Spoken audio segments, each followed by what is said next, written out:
State ఉంటాయి కదా, ఆ పరిశ్రమలో కూడా మీకు తెలిసినంతవరకు దీన్ని ఫార్వర్డ్ చేయండి. మ్యాక్సిమం ఎటువంటి వర్ష సూచన లేదండి ప్రజెంటు. అల్పపీడనం మళ్ళీ వస్తుందని చెప్పేసి ఏ రూమర్స్ వస్తున్నాయి. ఎటువంటి అల్పపీడనం అయితే రావడం లేదు. సో మనకైతే ఎటువంటి భారీ నుంచి అతి భారీ వర్షాలు పడే అవకాశం అయితే లేదు.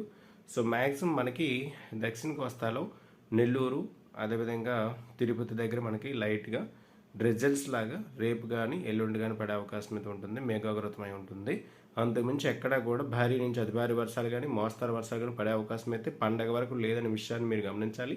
ఎవరైతే రైతు సోదరులు ఆల్రెడీ చూస్తున్నామండి, మన ఉత్తరాంధ్ర కానీ ఇంకా కోస్తాంధ్రలో కానీ చాలా మటుకు లాస్ అయితే జరిగింది.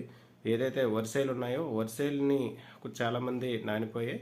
అదే కాకుండా మళ్ళీ ఇంకా నెక్స్ట్ పంట వచ్చినటువంటి మినుములు, చిరుధాన్యాలు కూడా చాలా వరకు లాస్ అయ్యారు. సో ఏదైనప్పటికీ కూడా చాలా లాసే మిగిల్చాయి రెండు అల్పపీడనాలు కూడా. సో ప్రజెంట్ మళ్ళీ భయాందోళన చెందించే న్యూస్ అయితే చెప్పకండి. సో మ్యాక్సిమం అయితే